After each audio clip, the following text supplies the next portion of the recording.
भारत ने टी20 world cup 2026 में शानदार वापसी की है। दक्षिण अफ्रीका से मिली 76 रनों की हार ने भारत को बड़ा झटका दिया था। नेट रन रेट भी माइनस में चली गई थी। जिस बल्लेबाजी पर सवाल उठ रहे थे उस बल्लेबाजी ने सबके मुंह बंद करा दिए हैं। तिलक वर्मा की बात करें, अभिषेक शर्मा की बात करें, उधर संजू सैमसन वापसी की है, सूर्य कुमार यादव की बात करें, हार्दिक पांड्या ने भी बड़ा अच्छा खेल दिखाया है, ईशान किशन ने बड़ा धुआंधार पारी खेली। बल्लेबाजी पर बात करेंगे भारत की, जिन्होंने जिम्बाब्वे के खिलाफ एक धुआंधार पारियां खेली। सभी बल्लेबाजों ने ऊपर से लेकर नीचे तक तोड़ के रख दिया जिम्बाब्वे के गेंदबाजों को, धागे खोल दिए। बल्लेबाजी पर बात करने के लिए मेरे साथ रवि भाई, इंडियन बल्लेबाजी ने वो चीज करके दिखा दी है जिसकी उनसे डिमांड थी काफी समय से।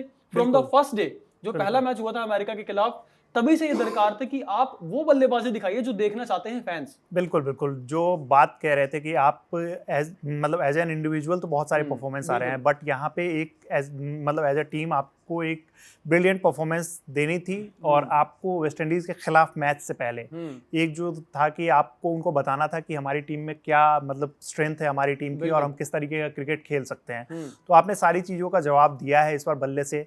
हर एक प्लेयर ने कंट्रीब्यूशन किया है। ठीक है, संजू सैमसन की छोटी पारी रही, लेकिन जो वो इम्पैक्ट था वो हमें देखने को मिला। जिस तरीके की शुरुआत दिलानी थी, अभिषेक जिस तरीके से आप भी वो मतलब 100% नहीं दिख रहे हैं कॉन्फिडेंट, बट ठीक है, ये पारी एक अच्छी पारी रही है। और उसके बाद भी जिस तरीके से आज जो बैटिंग में जो फेरबदल किए गए बहुत अच्छा लगा। और यही बात मैं लगातार कई दिनों से मैं यही चीज़ कह रहा था कि कुछ चीज़ें जो है वो चेंज होनी चाहिए। जब आपको पता है कि ऐसी सिचुएशन में जहाँ पे प्रेशर आ सकता है तो आपको बैटिंग में रोटेशन करना होगा। और बहुत अच्छी चीज़ है आज मैनेजमेंट ने मतलब ये सब चीज़ें जो है वो, क्योंकि उस हार के बाद बहुत चीज़ें आपकी जो है एक्सपोज हो गई थी, तो आज आपको देखने को मिला बैटिंग ऑर्डर चेंज हुए। और जिस तरीके से जो मैं पहले कह रहा था कि आप तिलक वर्मा को पीछे खिलाओ भाई, आप नंबर 3 नहीं खिलाओ, आप उनको नंबर 4 या नंबर 5 खिलाओ और देखो कि वो कितना इंपैक्ट डाल सकते हैं, क्योंकि वो फ्री खेल सकते हैं वहाँ पे। तो वही चीज़ें हुई, अच्छी शुरुआत मिली और बेहतरीन क्रिकेट हर किसी ने खेली है। और जो एक रिक्वायरमेंट थी टीम इंडिया से, आप देख लो आखिर में जिस तरीके से हार्दिक ने जो इनिंग खेली, उसके अलावा जिस तरीके से आज कप्तान सूर्य कुमार यादव के भी बल्ले में शॉट्स लग रहे थे और कॉन्फिडेंट नजर आ रहे थे वो, तो ये सबसे इंपॉर्टेंट चीज है। और जिस इस तरीके का अगर क्रिकेट खेलते हैं तो इन्हें हराने वाली टीम जो है मतलब, क्योंकि जो हमारे पास बैटिंग जिस तरीके की है तो हमें हराने वाली टीम अभी भी कोई भी नहीं है, चाहे वो कोई भी टीम हो। आपने सही कहा, क्योंकि गेंदबाजी को लेकर तो इंडिया की कोई भी बात नहीं हो रही थी, क्योंकि गेंदबाजी सबको पता है। जसप्रीत बुमराह हमारे पास है, अर्शदीप सिंह है, वरुण चक्रवर्ती नंबर 1 बॉलर है। गेंदबाजी को लेकर अभी तक कोई सवाल नहीं हुआ था, क्योंकि हमारी गेंदबाजी अप टू मार्क परफॉर्मेंस दे रही थी। लेकिन बल्लेबाजी को लेकर सवाल उठ रहे थे, क्योंकि हमारे ओपनर्स लगातार फंस रहे थे, ऑफ स्पिनर सामने आ रहे थे, तब विकेट अपना बहुत सस्ते में दे रहे थे। अभिषेक की बात कर ले, वहां तिलक वर्मा रन तो बना रहे थे, लेकिन उस तरीके से स्ट्राइक रेट वो नहीं था जिसकी दरकार होती है उनसे। और सूर्य कुमार यादव बतौर कप्तान वो पारी नहीं खेल पा रहे थे, उनका भी स्ट्राइक रेट बहुत ज्यादा लो था। ईशान किशन भी 1-2 पारियों में फंसते हुए नजर आए थे। लेकिन जिम्बाब्वे वाला जो मैच हुआ कल, वहां पर इंडियन बल्लेबाजों ने दिखाया कि हम जो गलती है उससे सीखते हैं, और बड़ी टीम वही होती है जो गलतियों से सीख के उसमें इंप्रूवमेंट लाती है और बाद में आप एक एक्सप्लोसिव वापसी करते हैं, शानदार वापसी करते हैं। और अगर जिम्बाब्वे वाले मैच की मैं बात करूं तो बल्लेबाजों ने किस तरीके से रन बनाए, आपने सही कहा कि जो बैटिंग ऑर्डर था सभी बल्लेबाजों का, जितने भी हमारे खिलाड़ी खेले, बैटिंग ऑर्डर जो दिया गया वो बड़ा लाजवाब। मतलब वहां पे हर प्लेयर ने जो है आउटकम दिए, जो टीम मैनेजमेंट को चाहिए था वो हुआ है। अगर आप बात करें, संजू सैमसन को ओपनिंग कराने भेजा गया अभिषेक शर्मा के साथ। अभिषेक शर्मा ने भी पहली बॉल छक्के से नहीं की, चौका नहीं मारा, सम्मान दिया गेंदबाज को, पहले से स्ट्राइक की, सिंगल दिया। और कमेंटेटर भी बड़े हैरान थे, उन्होंने कहा कि हमने बहुत कम ऐसा देखा कि अभिषेक शर्मा पहली बॉल पर सिंगल ले या फिर डॉट खेल दे, लेकिन ऐसा हुआ। अभिषेक शर्मा ने अपनी जिम्मेदारी समझी और प्राइस टैग लगाया अपनी विकेट पे। उसके अलावा बात कर ले, ईशान किशन ने बड़ी अच्छी पारी खेली नंबर 3 पर आके, और नंबर 3 पर जिस तरीके से प्रेशर हैंडल किया ईशान किशन ने, उसी की दरकार होती है, वही डिमांड होती है नंबर 3 पर, क्योंकि नंबर 3 बहुत ज्यादा क्रूशियल स्पोर्ट है इस ऐसे टूर्नामेंट में, और खासतौर पर टी20 क्रिकेट में आपके पास बहुत ज्यादा प्रेशर आ जाता है। जी बिल्कुल। सूर्य कुमार यादव की बात करूं तो वो भी अच्छा रहे। और अगर रवि भाई मैं फटाफट जरा स्कोर कार्ड बता दूं किस तरीके से रन बनाए। अभिषेक शर्मा ने 30 गेंदों पर 55 रन बनाए, हार्दिक पांड्या ने 23 गेंदें खेली, 50 रन बनाए नाबाद।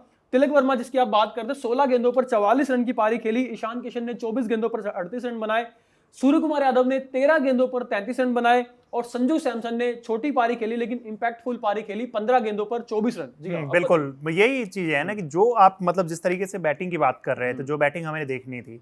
अब बात मैं मतलब संजू सैमसन से ही स्टार्ट करता हूं। आप अगर संजू सैमसन से, हमारी एक्सपेक्टेशन ये नहीं है, हमारी एक्सपेक्टेशन उनसे कहीं बेहतर है। आप ठीक है, ये जिम्बाब्वे के अगेंस्ट हम ये मैच जीत गए, लेकिन संजू सैमसन ने एक इम्पैक्टफुल पारी के लिए। हमें ये नहीं भूलना चाहिए कि सिर्फ इम्पैक्टफुल उसके बाद पारी से मैच तारीफ भी नहीं हुई, होता अगर आपने है। देखा हो विजुअल, हाँ, गौतम गंभीर ने तारीफ की है वो वहाँ पे क्योंकि वो डगआउट जो में। चाह रहे थे, लेकिन संजू वो चीज़ सैमसन हुई को है। अगर टीम में अपनी जगह बनानी है और फिक्स करनी है तो इससे उनको थोड़ा जो है बेटर और करना बेहतर पड़ेगा, बैटिंग इससे करनी बेटर होगी, और करना बड़ी पड़ेगा। पारी खेलनी होगी, बिल्कुल। क्योंकि वो जो पिछला मैच जो उन्होंने खेला था तो स्टार्ट वो उसमें भी भी ऐसा ही मिला था कैमियो और था, वो आउट छोटा हुए सा थे। कैमियो था वो। हाँ, तो ये चीज, लेकिन अच्छी बात है ये कि हम जिस तरीके से पहले ओवर में विकेट गंवा रहे थे वैसा नहीं देखने Atleast को मिला। wicket नहीं गया, ये हम अच्छी बहुत बात है। स्लो भी नहीं हुए, हमने तेजी से रन बनाए जो उस टाइम की रिक्वायरमेंट थी। अब ईशान किशन आए, जो बात आपने कही नंबर 3 पे, उन्होंने मतलब प्रेशर नहीं आने दिया, वो तेजी से रन बनाते चले गए। 38 रन की उन्होंने जो पारी खेली वो छोटी ही पारी थी लेकिन बहुत इंपैक्टफुल वो भी थी। दबाव और में नहीं आने दिया उसके बिल्कुल बाद भी। जो रहा, क्योंकि नेट रन रेट जो है मतलब जो हमारा मतलब जिस तरीके से हम बैटिंग कर रहे थे, तो फिर उसके बाद सूर्य कुमार यादव किसी भी प्रेशर में नहीं आए, वो नंबर रनों 4 की पे ही रफ्तार आए। मतलब बड़ी और तेज थी बिल्कुल हमारी, बिल्कुल लगातार हम बिल्कुल। और एक मतलब और अच्छा डिसीजन देखने को मिला कि जहां आपको लगा कि आज हार्दिक पांड्या को प्रमोट किया जा सकता है, क्योंकि पहली बॉल से मारने वाली चीज थी,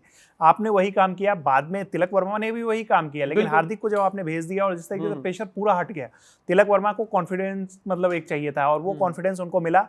उनके बॉल पे पहली बॉल से ही वो हिट करना स्टार्ट किया, उनके बैट पे बॉल आने लगी। और जब भी कोई भी बैटर होता है उसके बैट पे बॉल आने लगती है तो टैलेंट किस तरीके का है हमारे पास। अब देख लो ना, उसके बाद शिवम दुबे, अगर आप शिवम दुबे को भी वहां पे भेज देते तो वो रन बना सकते थे उतनी ही तेजी से, अक्षर पटेल भी रन बना सकते। तो हमारे पास बैटिंग आज जो है ये मतलब टॉस के टाइम भी मैंने कहा था कि ये वेल बैलेंस टीम नजर आ रही है और वैसी ही टीम होनी चाहिए। अगर आप इस प्लेइंग 11 के साथ जा रहे हो ना, हो सकता है कि नेक्स्ट मैच में कोई फ्लॉप हो, हम लोग फिर जो है उन पे सवाल उठाए। नहीं बिल्कुल, लेकिन जिस तरीके की अभी इनिंग आज जो रही है, आज पूरी टीम जो एक देखने को मिली है कि पूरी टीम को कैसे खेलना चाहिए, एक दूसरे को मतलब किस तरीके से सपोर्ट करना चाहिए। और देखने को मिल रहा था कि जब भी कोई प्लेयर जो है स्लो हो रहे हैं तो दूसरे तेज हो जाते थे।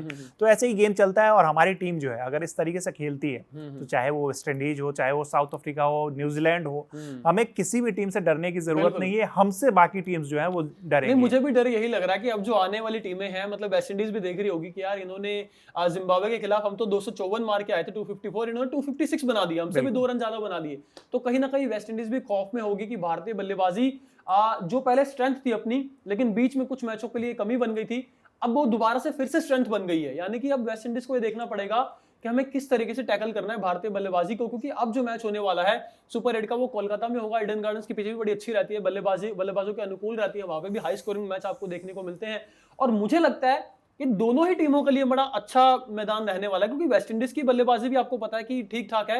हालांकि आज थोड़ी फंसती हुई नजर आई थी जो दक्षिण अफ्रीका के खिलाफ उनका कल जो मैच हुआ था, लेकिन इंडियन बल्लेबाजी वेस्ट इंडीज की गेंदबाजी के सामने मुझे लगता है हावी रहेगी, क्योंकि उनकी गेंदबाजी में इतना दमखम नहीं है जो बाकी टीमें दिखी हमें इस टूर्नामेंट में। इवन जिम्बाब्वे की भी बात नहीं, खैर हम मतलब उनकी किसी भी टीम को अंडर एस्टिमेट नहीं करेंगे, बट एक चीज जो है, जो आपने ईडन गार्डन की पिच की बात की, तो आप जब देखोगे कि वहां जिस तरीके के हमारे पास बैटर्स हैं तो हमारी बैटिंग के लिए वो कहीं ना कहीं ज्यादा अनुकूल हमें नजर आ रही है। दूसरी चीज की उनकी बॉलिंग कैसी भी हो हमें फर्क नहीं पड़ता। वेस्ट इंडीज एक ऐसी टीम है जो लास्ट बॉल तक आप उस टीम को अंडरस्टिमेट नहीं कर सकते हो इस फॉर्मेट में, तो वो तो है। बट आप इंपैक्ट जब देखोगे, आप जितने बड़े मार्जिन से इस मैच को जीत के जा रहे हो और वेस्ट इंडीज जिस तरीके से इस मैच को हार रही है, तो वो कहीं ना कहीं इंपैक्ट डालता है नेक्स्ट मैच पे। और नेक्स्ट मैच जो है वो वर्चुअल क्वार्टर फाइनल बिल्कुल बिल्कुल। तो अब क्या है कि उस क्वार्टर फाइनल मुकाबले में आपको मतलब अपना बेस्ट देना ही है। इंडियन टीम जो है, इंडियन टीम जो है, उन्हें पता था कि उनकी एक ही गलती है कि वो जो है प्रॉपर टीम कॉम्बिनेशन नहीं ढूंढ पा रहे हैं, एक्सपेरिमेंट ज्यादा हो रहे हैं। लेकिन आज जो कल वाला मैच था, मुझे लग रहा है वहां पर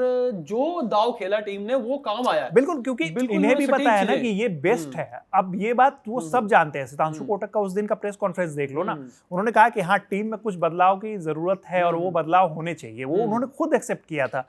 उनको पता था कि अक्षर पटेल को बिठा के उन्होंने मतलब उन लोगों ने क्या है ना कि आजकल मतलब जब आप देखोगे कि कैलकुलेशन बहुत ज़्यादा होती है, बहुत चीज़ों की मतलब होती है। और ये सिर्फ इसी गेम की बात नहीं है, आप किसी भी गेम में मतलब आप देख लोगे कि जैसे फुटबॉल वगैरह में भी जो कोच बहुत ज़्यादा स्ट्रेटजी के साथ जाते हैं, बहुत ज़्यादा कैलकुलेशन के साथ जाते हैं, बहुत कम चांसेज होते हैं कि वो जो है ना वो सक्सेसफुल होते हैं। ब्रिलियंट कोच होते हैं, हिसाब से गए थे, बिल्कुल। तो आज आपको जो है वो मैच के अकॉर्डिंग देखना चाहिए था अक्षर पटेल। आज आपने देखा कल वाले मैच में देखा आपने अक्षर पटेल को दक्षिण अफ्रीका वाले मैच में इसलिए बिठा देगा कि उनके सामने लेफ्टी बल्लेबाज आएंगे।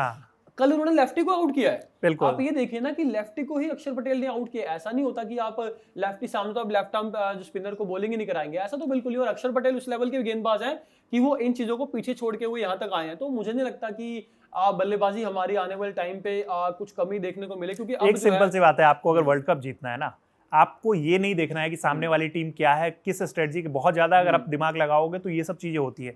वर्ल्ड कप आप याद करो ना, मैं हमेशा से कह रहा हूँ कि 2007 से लेकर 2011 या फिर 2024 जो भी हम लोग मतलब जीत रहे हैं, हमारे पास एक प्रॉपर टीम कॉम्बिनेशन होता था। एक दो बदलाव मजबूरी में होता था। अब जैसे सुशांत को हमने फाइनल में 2011 का खिलाया था, क्यों? क्योंकि आशीष नेहरा इंजर्ड हो गए थे सेमीफाइनल मैच में। तो अब कुछ चीजें जो है वो एक का दुक्का चलता है, लेकिन आपको एक कॉम्बिनेशन जो है ना प्रॉपर वो होना चाहिए। ये जो कॉम्बिनेशन है, आप किसी भी पिच, किसी भी टीम के अगेंस्ट आप देख लो ना 1 से 11 तक, ठीक है कि हो सकता है कुछ प्लेयर बहुत आउट ऑफ फॉर्म जाए तो उसमें आपको बदलाव करने हो। जैसे अभी इस मैच में हमें देखने को मिला कि रिंकू सिंह जो है वो नजर आ रहा था कि आपका बैलेंस कहीं ना कहीं खराब हो रहा है। वो फिनिशर के तौर पर वो चीज नहीं कर पा रहा जो फिनिशर से एक नीड होती वाली है। काम करवानी है तो आपके पास हार्दिक पांड्या है ना, नहीं, आपके पास शिवम दुबे है ना। हार्दिक तो है, लेकिन फिर आपने रिंकू को ऐड क्यों किया है? बस वही चीज है ना कि वो बैटिंग में पता नहीं एक्स्ट्रा है। हार्दिक पांड्या है या फिर शिवम दुबे है, तो फिर आप संजू को कर लो ना। वही ना, बैलेंस खराब हो रही थी, वही बैलेंस वाली चीज थी। तो अब बैलेंस वाली चीज नजर आई है। जो एक और चीज थी कि हम ही लोग बैठ के बात कर रहे थे कि जब संजू सैमसन फ्लॉप हुए थे और अच्छा फॉर्म नहीं है अभी भी, आज के मैच के बाद, मतलब जो कल मैच हुआ है उसके बाद भी मैं कहूंगा कि संजू सैमसन अभी भी अपने बेस्ट फॉर्म में नहीं है। अभी भी उनके लिए बहुत इंप्रूवमेंट की उनको मतलब जरूरत है, लेकिन जो रिक्वायरमेंट थी वो काम उन्होंने कर दिया है। और अब मतलब अगर 1-2 मैचेस जो और होते हैं उसमें संजू सैमसन को अपना बेस्ट देना होगा, उन्हें अपना बेस्ट निकालना होगा। ये नहीं कि 2 छक्के मार दिए, शुरुआत दे दिए, उससे नहीं होता, क्योंकि अब मुश्किल मैचेस होने वाले हैं। वेस्ट इंडीज के अगेंस्ट हमारे जो ओपनर्स हैं उन्हें मतलब अच्छी शुरुआत देनी होगी, बड़ी पारी खेलनी होगी। वैसे ही अब जो आगे के मैचेस है, सेमीफाइनल में आपका मोस्ट प्रोबेबली इंग्लैंड से आपका मैच होगा, फिर फाइनल्स आएंगे, तो वहां अब जो भी आपके मैचेस है, तीनों मैचेस जो है वो आपको 100% जीतने ही नहीं, बिल्कुल डू और डाई वाले मैचेस है सारे, क्योंकि जिम्बाब्वे को तो आपने हरा दिया है, लेकिन ये छोटी बात आती है। लेकिन अब जो बड़े बैरियर है वो अब आने वाले हैं। वेस्ट इंडीज की टीम एक तगड़ी टीम है, क्योंकि उसको आप हल्के में नहीं आंक सकते। 2016 का अगर सेमीफाइनल आपको याद हो तो क्या किया था सबको पता ही है। और उसके बाद फिर हमारी टक्कर जो सेमीफाइनल में, जैसे कि रवि भाई ने बताया कि मोस्ट प्रोबेबली यही है कि इंग्लैंड के खिलाफ आपका सेमीफाइनल मैच होगा, और अगर आप वो जीतते हैं तो फिर आप टिकट कटाएंगे अहमदाबाद के नरेंद्र मोदी स्टेडियम की। खैर वो तो बहुत बात की बात है, लेकिन पहले आपको ये मैच तो आपने जीत लिया, लेकिन वेस्ट इंडीज वाला मैच आपको किसी भी हाल में वो जीतना पड़ेगा, और उसके लिए हमारी बैटिंग को वही काम करना पड़ेगा जो जिम्बाब्वे वाले मैच में आपने किया है।